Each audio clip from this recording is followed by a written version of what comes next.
Hey guys, welcome back for another video. Today is going to be a little bit different. As you can see, I'm in a bit of a different area.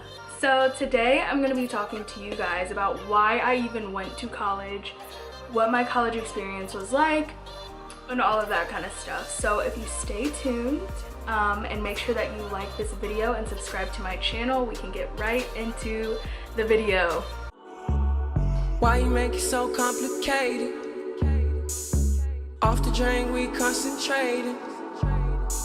Okay guys, so don't mind me if I'm looking down. I just made some quick notes. I wanted to make sure that I properly communicated everything that I wanted to say about it, so that if you guys have any questions, you know, hopefully they'll get answered. So a little bit about me. I started college, well, I graduated high school in 2013, and I will be graduating from college this May, which is so crazy because I had a 5-year program. My major is mechanical engineering, and so we co-op every other semester, and then we go to school every other semester. So I've been in school for like 5 years, and I remember when I first started, I was looking at my syllabus, and I was looking at, well, not my syllabus, but the course, what do you even call that? The schedule for like what classes you have to take, and I was like first of all, I was intimidated just at looking at some of the names. I was like,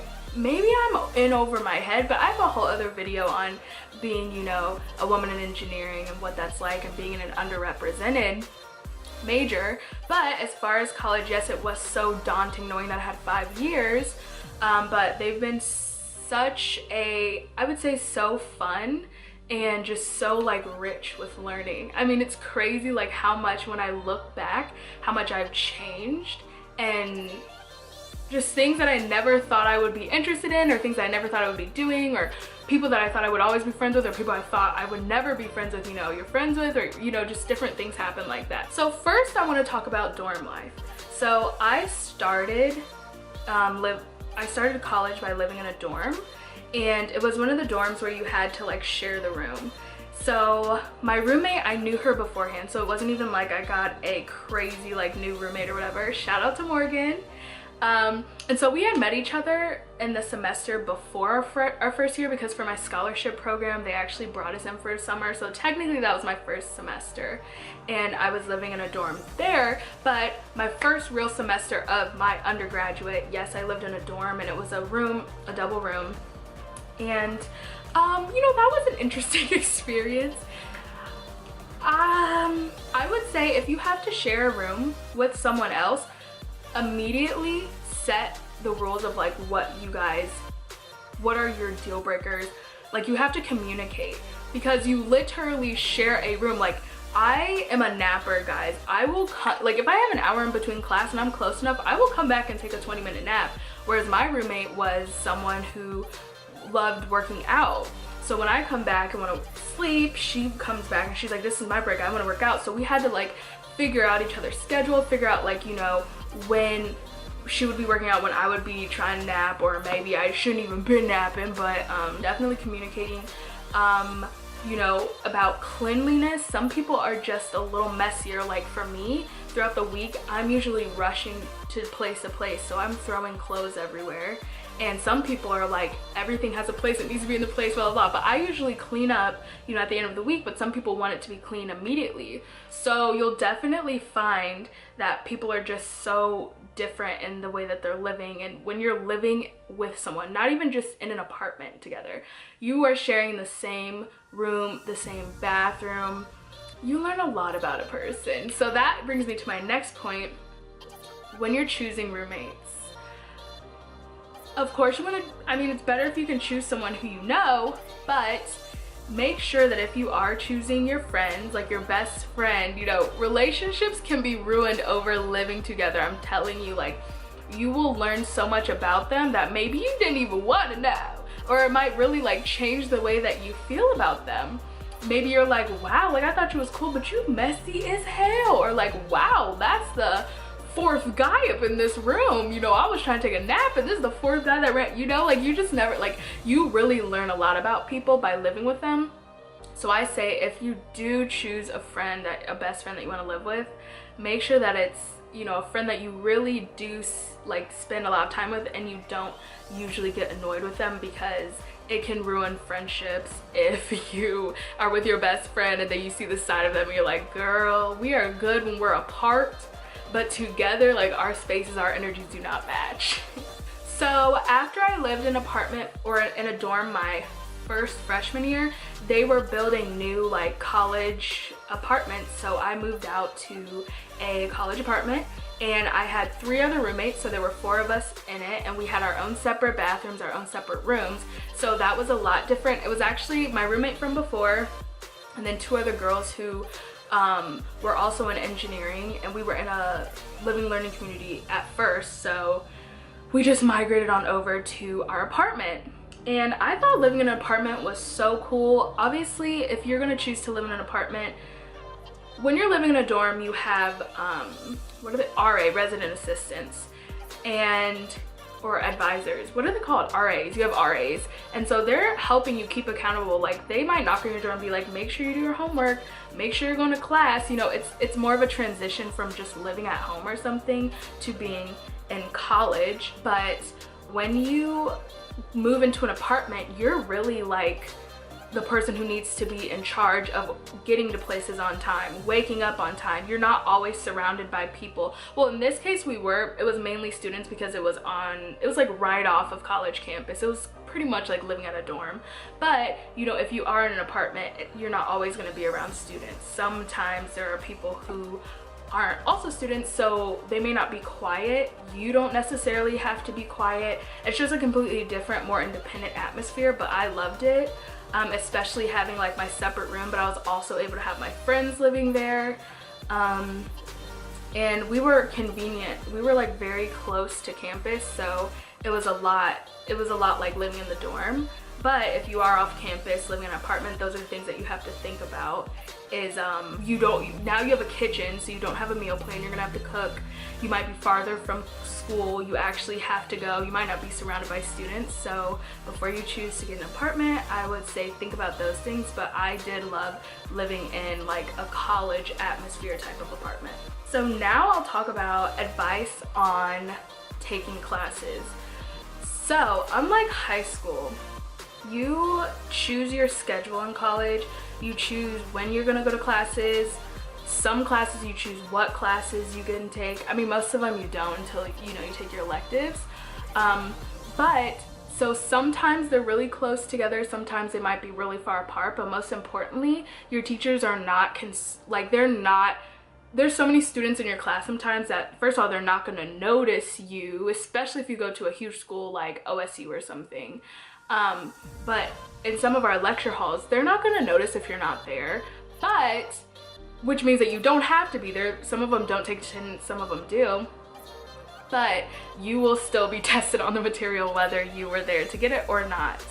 So I mean, it goes back to like, you have to remember why you're at school. Like, yes, we party hard, but we like work harder because you're paying. And if you actually calculate how much each lecture is, it's I think over $100. So, you can skip classes, but if you fail the class, you just wasted time and money. And at the end of the day, yes, it's fun to be in college and it seems like you would want to be there forever, but once you get towards your 4th or 5th year, a lot of people are like, I'm ready to go. And if you still have classes that you've been failing, you have to take, it's just going to be a hot mess, guys. So go to your classes. You're paying for them. That alone is like, you're literally paying for them, guys. And if you actually are in college to get a degree, not just to like party, you want to be learning the materials that they're trying to convey to you. You're gonna need them later, you're gonna need them at work, and you want to be closer to being whatever profession you're going to college for. So always remember why you are in school. If you can't tell, I'm a peer mentor. So that's why I'm always like pushing to people like, go to classes, go to office hours, like this is so important. Also, if you're serious about your work, I have a book I recommend to anyone who really does want to get A's in their classes and is really concerned about keeping their GPA up, reading this book called Guaranteed 4.0. I don't know where it's at in here. I might have loaned it to one of my friends, but I can put the information below. Guaranteed 4.0. I used the methods used in that book in one of my hardest semesters because I was just already overwhelmed. Like, I don't know how I'm gonna have time to do this. I don't know how I'm going to learn all of this. And I ended up getting like a 3.6. So I didn't actually follow exact, like they give you step by step, hour by hour what to do. And I didn't follow it all the way, but I followed it very closely and I ended up getting a 3.6. So it's just, it pretty much tells you the best ways to learn a topic and the best ways to be successful in school. And you know, like, you feel like you're studying, but maybe the way that you're studying is not like the best way for you or most effective. So I really recommend reading that book if you are serious about getting all A's in college. Now I will talk about advice on drinking. So I know for me personally, I know a lot of people do drink in high school. I went to a private Catholic high school, which really means nothing because people were still drinking, but I personally did not drink until I got to college. I had pretty strict parents, which, by the way, drink responsibly. If you're under 18, you know, don't drink, whatever. But when people get to college, it's like, you know, you're away from your parents, everybody wants to like drink so much, and I've met so many people who end up in the hospital or who just like get in really bad situations, like situations that like are on the record type of situations because they were drinking so much. And I know for myself, like I used to start out just like, I'll just take a shot or two, and then I realized like I could get a lot drunker, which is not a good thing. But then I started really experimenting with shots, and I just kept freaking, like, I guess I wouldn't black out, but I would just be puking all the next day, like miserable. And every time I'm like, I never want to drink again, and then somehow I end up drinking again. But now I'm like trying not to drink, guys, because now that I'm 23 years old, I'm finally like, you know what, there are better things in life than drinking. So I would definitely say, you know, everybody's gonna experiment, but stay away from the cheap liquors, guys, and probably don't drink like excessively, especially if you're female. Always make sure that if you're going out, you are going out with a group of people that you trust. And you know, just try. Like, I know a lot of girls black out, they're like, my girls got me, but you never know. Like, I've heard stories of people who go with their friends and they get so drunk that their friends are like, girl, we're leaving, you're a mess, and they're left at the bar alone, blacked out drunk. Like, how crazy is that, guys? So if you are going out as a woman or as a guy, I would always say try not to drink to the point, like if you're in an apartment and you really are just like, I had a rough week, whatever, this is how you cope, I mean, maybe talk to someone. But also, you know, sure, you're safe, you're in your room, but if you're going out, always make sure that you have a group that you trust, and probably don't get completely wasted. And then lastly, what I want to talk about is friends in college. So in this time of your life, I think it's important that you're exploring hobbies that you like, you're exploring majors. Even if you do switch your major, that's fine, but you're just learning so much about yourself. Like, college, people go and they like find who they are. So there's so many clubs, so many groups of people doing something that, you know, most likely you'll find something that you love doing too. And you'll find friends that you love and people that you maybe don't love as much. But the biggest thing that I found out about friends in college is I realized that some of the friends who I went into college having, Faith and Jessica, hey, one of us my cousin, probably doesn't count, but I think that we got stronger. We didn't even go to the same college, but we ended up, you know, like visiting each other, having little adventures at each other's colleges, and our bond grew a lot stronger from being in that situation. And also being, you know, older now, we can actually go out and drink. We just had more freedom, more money to do things, and so our relationship thrived. But then there are also people who you meet and you probably would never think that you'd be friends with them, and then there are people who you meet and you're like, oh, this is my best friend, like I love this person, we're always gonna be friends, and things change. Like, between the 4 to 5 to 6 years that you're there, literally people change, your schedules change. Maybe you guys literally just, your schedules, you know, don't even, they conflict now. Or, you know, maybe you're learning things about people. Like, just be aware that you will make friends that will be in your wedding and who you will honestly like be lifelong friends, but you'll also meet people, especially boyfriends and friends, who you think it's gonna last forever and it's just not. And that's a part of life. It's not really your fault, it's not anyone's fault. It's just when you're in college, people grow and they change, and that's just kind of how that goes. So if I had to give anyone the biggest piece of advice of being in college, it would be explore. Okay, first of all, I would say probably be single for your first 2 years, because most of the relationships your freshman sophomore year, it's like either he gonna cheat on you, either you gonna cheat on him, or y'all are just gonna break up because you're probably just not gonna be together, you know? So just be single, live your life. Like, you should really be focused on yourself. Like, this is a time that you can be selfish. You can literally just worry about yourself and your well-being, and that's like such a beautiful thing, guys. So that would be one of my biggest pieces of advice. And also, I should probably talk about life after college, because a lot of people feel like when you're in college and when you're graduating, you should know exactly what you want to do, and that's just not the case. Like, I guess I have a better idea because I was able to co-op and do internships. Some people know exactly what they want to do before they even get into college, but the vast majority, most of the people, have no idea.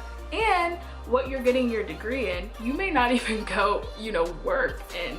Your degree is really just like, it opens doors to other paths that you maybe never thought you'd get to or never thought you'd be interested in. But just knowing how to think and apply things, and just being even in diverse settings, being at college, is very valuable. I know for myself, after I graduate from college, I will be going to grad school for another year, getting my master's. So part of that was because I thought this would be very beneficial to me, and part of it was because I wasn't quite sure what I wanted to do yet. So I was like, this is the perfect way to just give me a little bit more time while bettering myself. So that's always an option. You know, a lot of people go out and find a job, or if you have the funds or the scholarships, you can go out and go to grad school, and that's always a good option. Or you could work and they send you to grad school for free. Those are the main topics that I thought of when thinking of my experience in college. I will also be posting a video on being a woman in engineering specifically, and being a woman in a male-dominated major, because that's a whole other type of situation. But if you guys have any questions, please comment them down below. And thank you for watching this video, guys. Make sure that you like it and you subscribe to my channel for more great content. Bye, guys.